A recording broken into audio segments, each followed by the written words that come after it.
typically plays Blue Moon. Sleeved up Zoo this weekend, and he said it's been working out for him. Clearly a 5-1 record is a great start. Yeah. Lito Biala, a player from the Minneapolis area, outside of Magic, very involved in the local breakdancing community. In the national breakdancing community. Lito's the real deal. You should see this guy's moves. He frequently flies out to California, just across the country for breakdancing competitions, as well as traveling for Magic. Really cool dude. It's a nice pairing. So we have a mirror match here. Well, most of one. So, yeah, this is just a mirror. So Lito, turn 1, Porges is on the play. He'll start on Arid Mesa. For Lito, it is Stomping Ground Curd Ape. I feel like this play, Stomping Ground Curd Ape, that is a signal. This is a not just a play, this is a lifestyle. It's more solidified as a lifestyle if it's an Arabian Nights Curd Ape. This looks like the F&M Curd Ape, so that's still a strong signal. I like the Arnett. It's just a monkey. It's not, it's not like a cartoon. It's not like the monkey's not wearing armor. It's not holding a sword. It's an ape. Look, here it's him, and there's some trees behind him. It's a monkey. So for this direction, what we want the foreground to be a monkey. Background, nature. Try to fit as much monkey so we don't need too much background, though. I love this card. Yeah, I know what this is. Porges, turn 2, and this is one of the cool parts about the deck. Burning Tree Emissary will make 2 mana, and this is the fun play. Reckless Bushwhacker, Surged.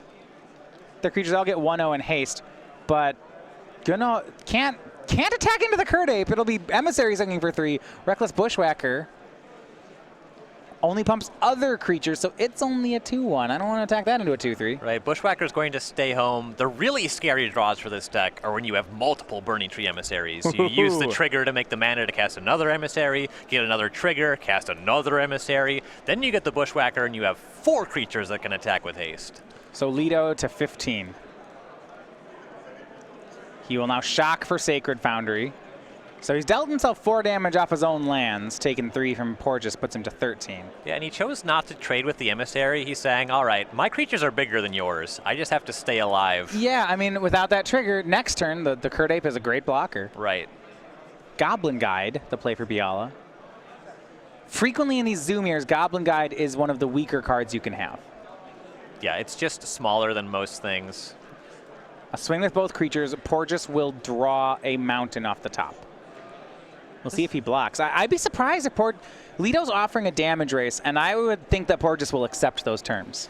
Yeah, this is a very aggressive attack by Lito. When I see creatures turning sideways in the face of we know that Porges doesn't have more Burning Tree Emissaries, so there is some potential for damage that's mitigated by the fact that won't be floating around, but he's still evidence that he's playing a very quick deck. Porges will trade, though. Reckless Bushwhacker and Goblin Guide will trade. Now, I have a question for you. Lito, okay, I was going to say he's shocked to play Sacred Foundry. I was wondering what spell he had. It looks like it's another copy of Curd Ape. Yeah, this is not the matchup where you just represent stuff by playing untapped duels. Even shocking yourself just to play Curd Ape is not always correct here, I would think. In the face of creatures like Burning Tree Emissary and and Reckless Bushwhacker, I do like the line. Biala's play is Lightning Bolt away, or Porges, Lightning Bolt away is Lito's Curd Ape. Emissary swings in, Lito down to 11.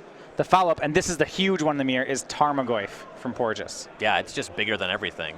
Creature land, instant. It's a 3/4. So I liked Lito's attack with the Goblin Guide in the previous turn. I think I would have hung the Curd Ape back. There's a lot of ways to just kill the untapped Curd Ape and connect with that Emissary, and the way that Lito's playing this game suggests to me that he has a bunch of Lightning Helixes. That's a great swing in this matchup. Now, I want to look at some of the cards in their decks here for a second. I don't believe that Lito has registered any Tarmogoyfs for today. Oh, wow. If that's true, it puts him I would think, at a big disadvantage in this matchup. Yeah, 100% it does. Tarmogoyf is just the biggest game in town. Curd Ape can get in front of Burning Tree Emissary, but then Tarmogoyf can just get in front of everything. You know, Lito has some cards that line up well against some of Porges' cards, but Tarmogoyf is just the king of combat in this matchup. Yeah, so what Lito has done instead is he's playing 4 Goblin Bushwhackers and 4 Reckless Bushwhackers, whereas Porges just has the Reckless Bushwhackers. So Porges has Goyfs, Lito has Goblin Bushwhackers. Now, Lito does have the answer to the Tarmogoyf. It is a copy of Path to Exile, which will take care of the Lurgoyf. Lito looks like he wants to continue the race. Yeah, when you have that many Bushwhackers in your deck, maybe you're better at racing. Yeah, just playing a long game of Magic is not something that you're very equipped to do. Decides that defense is the better option for now, so he'll hold the ape at home. He'll go back over to Porges. Experiment 1, Dryad Arbor, among his options in hand. Maybe Burning Tree Emissary hiding out alongside them. That 2/3 is so big, and Lito's had them since turn 1. Yeah, when he led on Curd Ape, I was going to say that Wild Nacatl is really the big find on turn 1, but if there's a bunch of 2/2s floating around, then 2/3s end up doing combat very favorably. So outside of that difference, the Goblin Bushwhackers for Lito and the Tarmogoyfs for Porges, they are on the same deck list. Yeah, bunch of Experiment 1s. So interestingly, with the Experiment 1s, and Porges having Tarmogoyf and Lito not having Tarmogoyf, that's another creature that can get out of hand relative to what Lito can do. We'll see. Looks like a judge question here for Charles.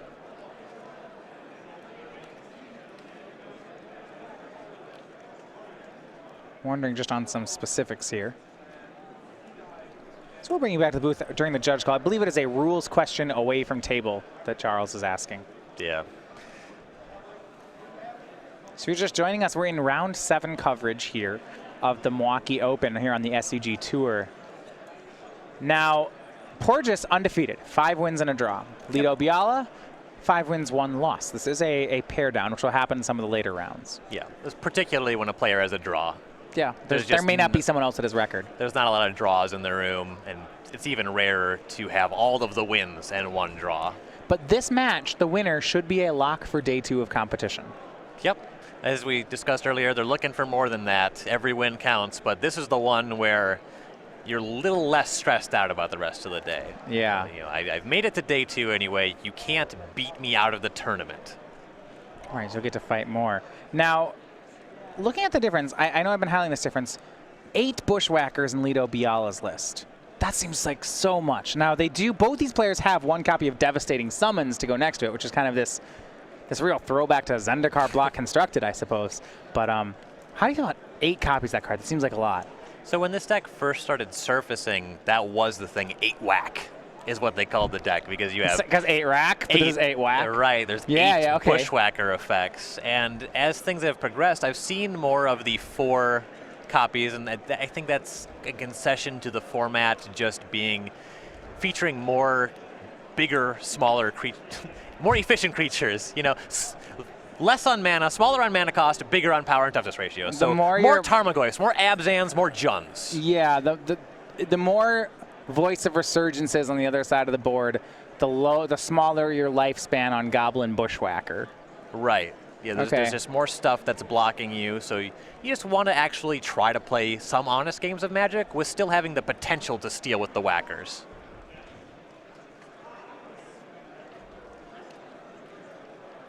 Plays Experiment 1 for Porges, then plays Dryad Arbor, passes the turn. Dryad Arbor is another cute one with the Bushwhacker effects. Oh, wow, I really like that, yeah. Make your land drop, and it attacks for 2. Lito will get his own copy of Dryad Arbor. He knows what's up. Suppose he's the 8 whack deck, so it's all about Dryad Arbor. Just 1 in both lists. So he's not quite all about the Arbor. No, definitely all about it. It's He seems to be a casual fan from my perspective. Yeah, with the mana curve so low on these decks, running more than 1 Dryad Arbor is rather awkward.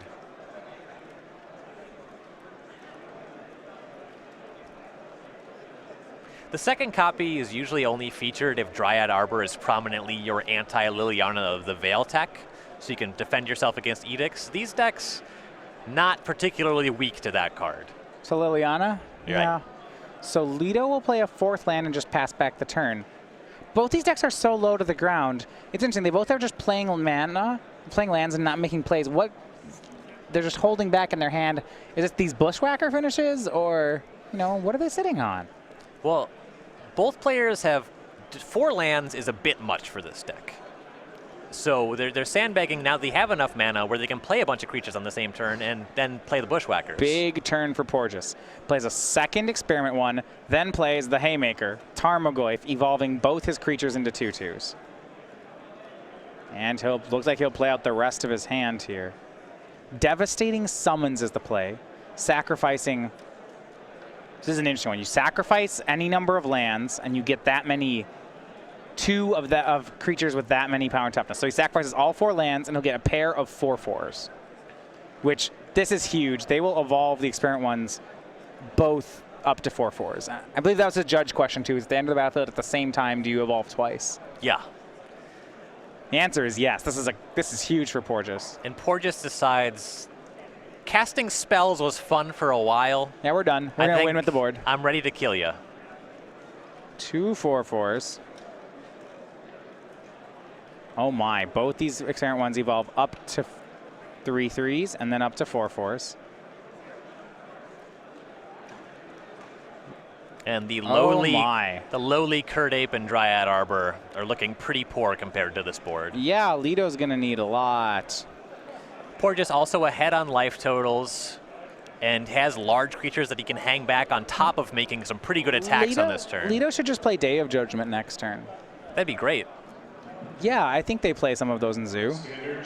Oh, he cut them. Okay, he had to make room for more Bushwhackers. Okay, well, that's going to make it harder then. You see the 4/4 Experiment 1 will attack. Lito may have some removal, but he needs about 6 Path to Exiles. I suppose 5. He can let the Burning Tree Emissary live.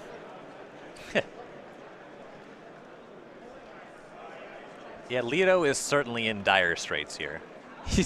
You see it on his face, too. He knows. Looks like his hand has some number of Atarka's Command in it. And Lito is the kind of player that he's not fast to concede. You know, maybe Porges just doesn't attack for a couple turns for whatever reason. Yeah, does Lito have a draw? Does he have a card he's drawing to? He goes to 6, takes the hit for 4. Yeah, sometimes you get to see more information from your opponent, but the only thing that Porges could actually do on the following turn is make a land drop. He needs like a Baneslayer Angel. Oh, something that's not in his deck list. Yeah, just the tools available are not going to cut it. 5th land for Lito.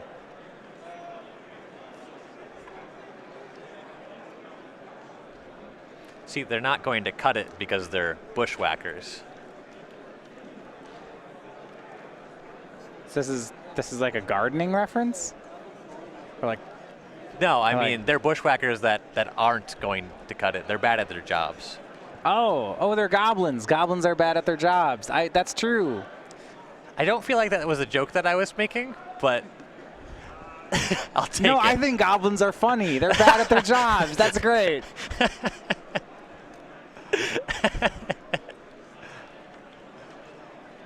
Lito will play Wild Nacatl. You talked about how that guy might be good here. I think that is wildly out of context.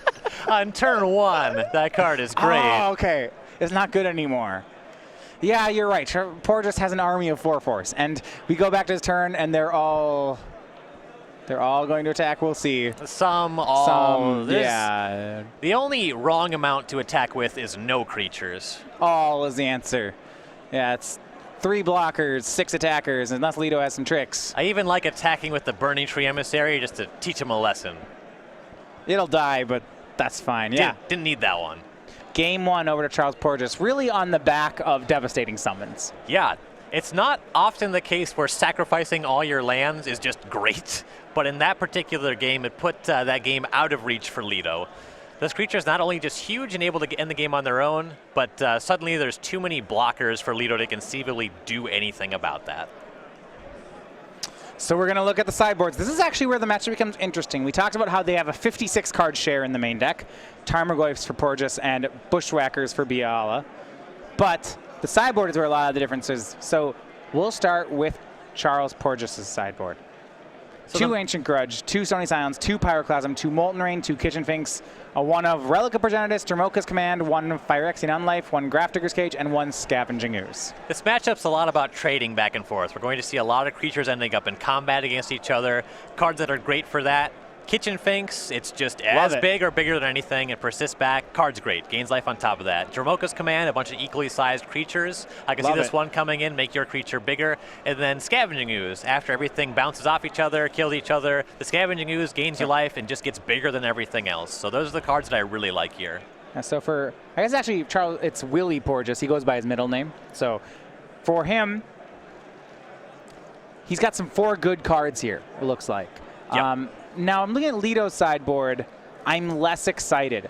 He's got 2 Thalia, Garden of Thraben, 2 Tin Street Hooligan, 2 Electrickery, 2 Destructive Revelry, 2 Stony Silence, 2 Phyrexian Unlife, and his one-ofs are Grafdigger's Cage, Relic of Progenitus, and Lightning Helix. Lightning Helix fits the design for this matchup. It's less good than Kitchen Finks, but it's still good. That one's for sure coming in.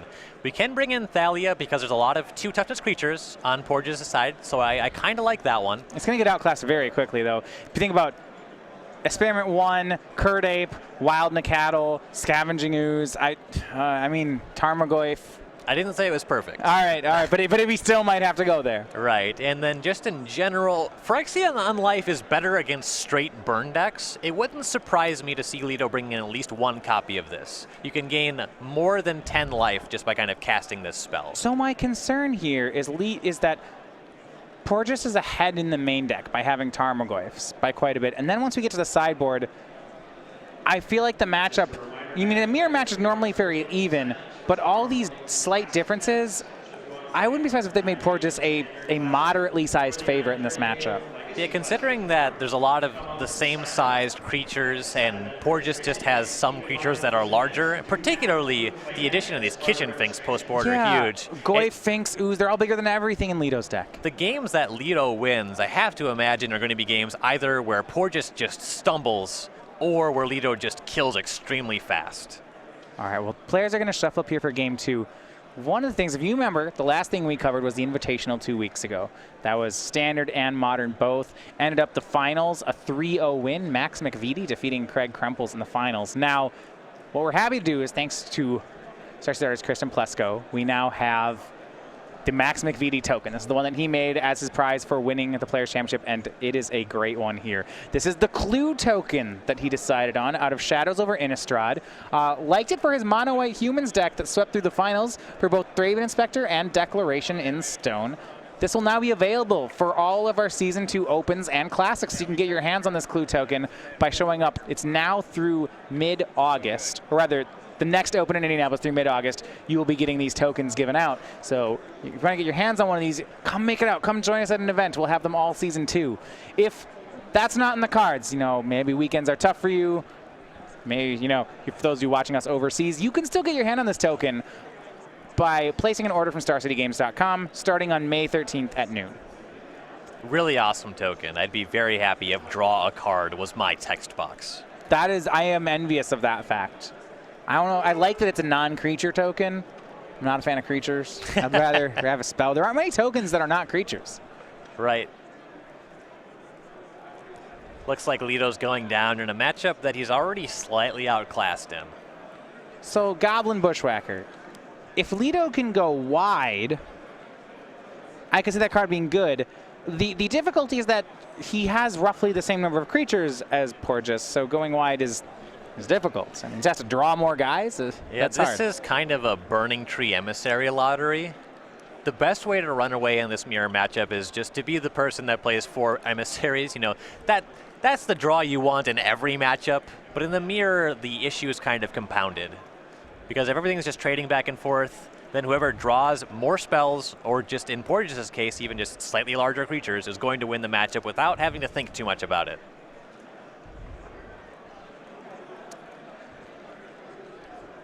Now, the cards that generally board out here, I would assume Goblin Guide leaves in the mirror match.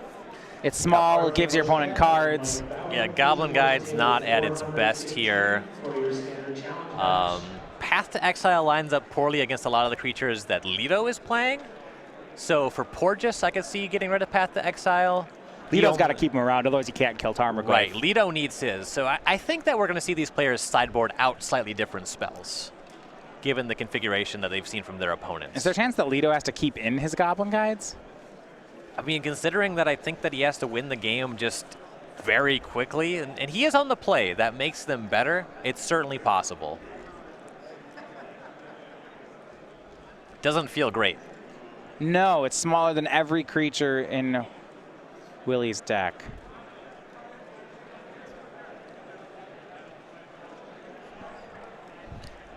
Lito's thinking about his scry right now. I believe I saw him reach for the top of his deck, so. Found a mulligan hand that we liked.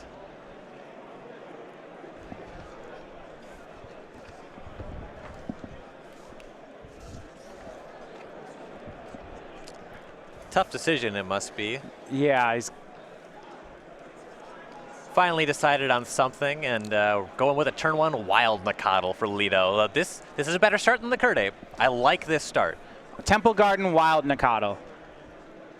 All right, so that one, we saw how good the turn 1 Curdape was for Lito. Wild Nacatl figures to be better. Right.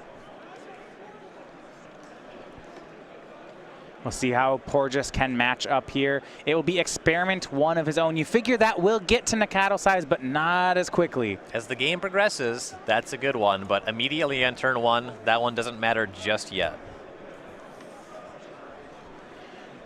So Lito, we go back to his second turn. Both players at 18 having played Temple Gardens.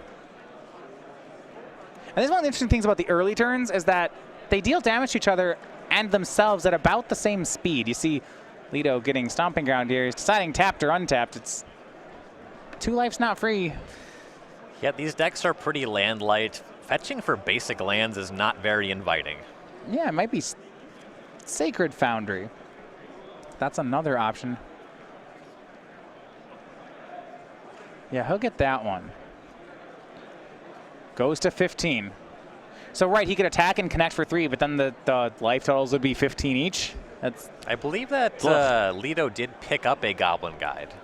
All right, so that's a strategy, yeah. Here's Goblin Guide. This is going to be its only good attack, though, most likely. It won't take long for that one to stop get worse. mattering, yeah. Here's the swing, though. Top card is Tarmogoyf for Porges. I don't know if that's good or bad news. It wasn't a land, but I don't really want to see it. I suppose the graveyards are just fetch lands.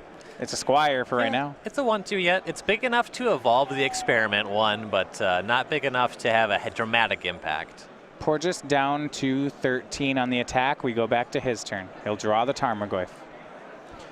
Lito, he is left up Temple Garden. Could be a path to exile. Yeah, he had to take damage to get an untapped red source on that turn. So he doesn't necessarily have another spell? Right. There's not necessarily anything being telegraphed. Could just not have a spell to cast for green mana. Now it's Charles's turn, or Willie's turn, to fetch down to 12, and he'll make it 10. He'll go ahead and get another Shockland.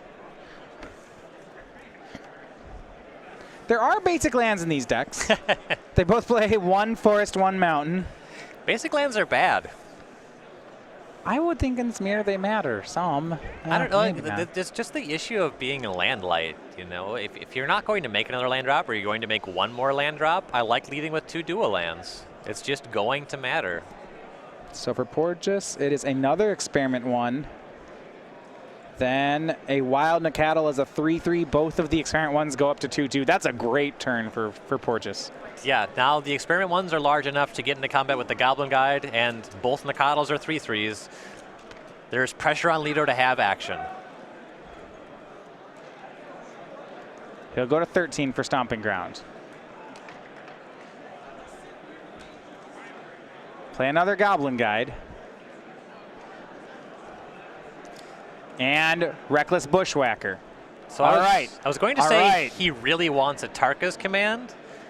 The Tarka's Command would have been a lot better than the Bushwhacker, but the Bushwhacker's good here. So the Goblin Guides are 3/2s. The Bushwhacker is a 2/1, and the Wild Nacatl's a 4/3. There's actually, if Porges trades the board away, he only takes 2. And then he has Tarmogoyf. This isn't as bad as it looks. And remember, Lito is on a mulligan.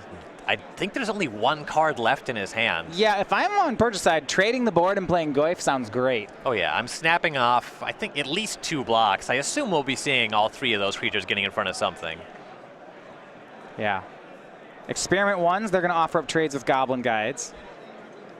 And I guess on Lito's side, it's not actually a bad attack. Because the thing is that I think he's very happy to trade Goblin Guides with Experiment ones. Yeah, the Experiment ones are just going to get larger. He already knows that there's a Tarmogoyf on the other side. With creature entering the battlefield through this combat, the Tarmogoyfs will be 2/3s. They'll evolve with Experiment ones. Yeah, Lito has to make this attack. Right. There's just no 2 ways about that. The problem is it's not a good attack. Porges will go down to 6 as the block stands. And remember how Lito does not have many cards in hand? Porges has 5. Oh boy. And he's considering making this block on the Bushwhacker with the Nakatl so that the Nakatl on his side will stick around in addition to Lito's. So the board is a Nakatl on each side. Porges down to 6. I suppose a pair of Lightning Bolts could finish it off. Yeah. We'd have to top deck one of them. Nakatl did not die because it's a 3/3. Bushwhacker does not pump itself. Right. Pumps everything else. That's the reason that you jump in front of the Goblin as opposed to the Cat. Oh, okay. If you wanted to make a trade, you'd do it with the one that was attacking for more damage.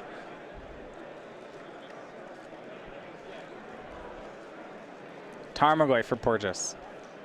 2/3 Tarmogoyf at the moment. Just creature land.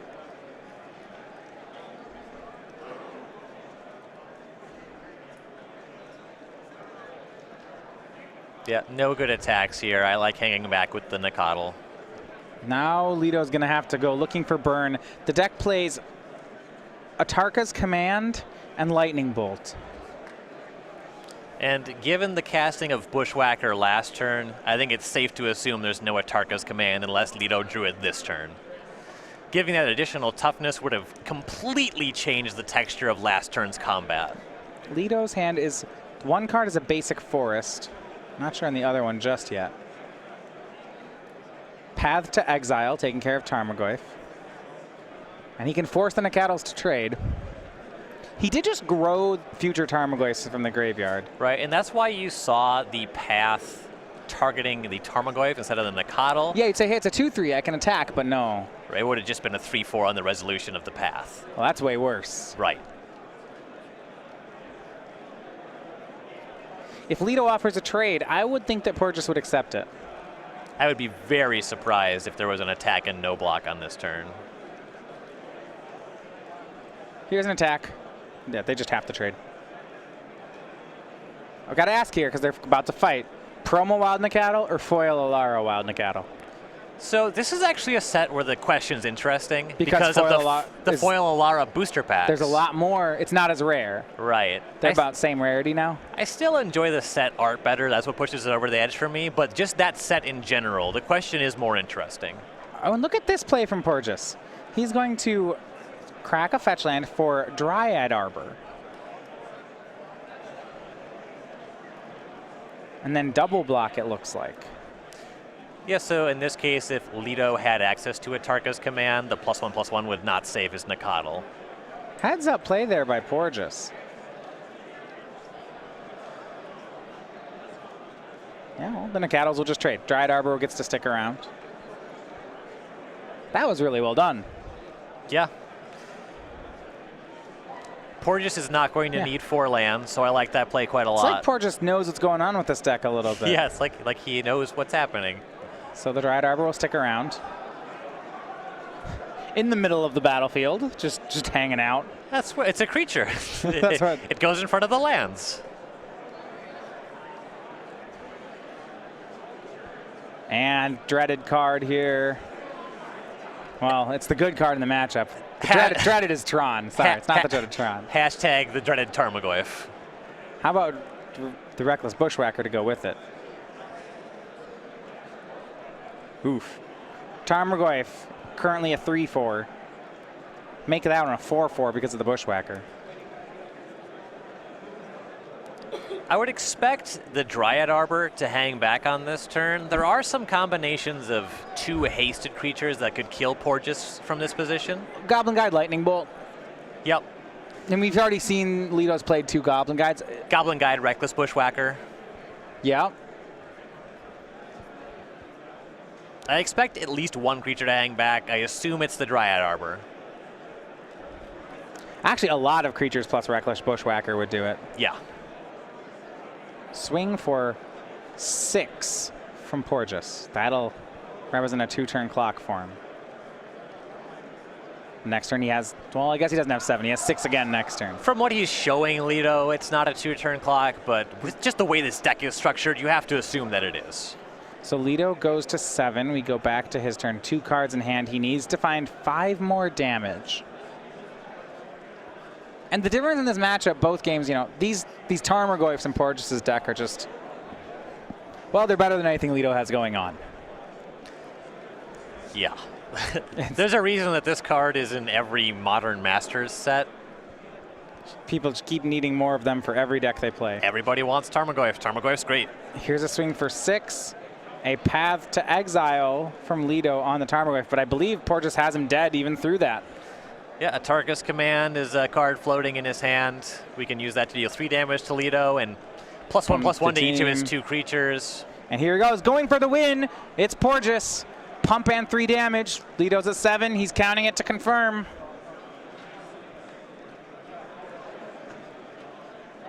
And it's game and match for Charles Porges. A 2-0 win over Lito Biala. Yep, just the deck that's a little bit bigger in the mirror, generally that's a great way to break things open. Lito, ever the sportsman, offers Nux on the victory. Good job, bro. When I played him locally, that is how he ends all his games. Yeah. I like it. I like it. Really great guy. Falls to 5-2, still very much live for day 2. Very good start for Lito, and Porges yet to pick up an actual loss. 6-0-1. Excellent start. Yeah, so 6-1, a lock for day 2 for Porges. Still undefeated. So big day for him and Zoo coming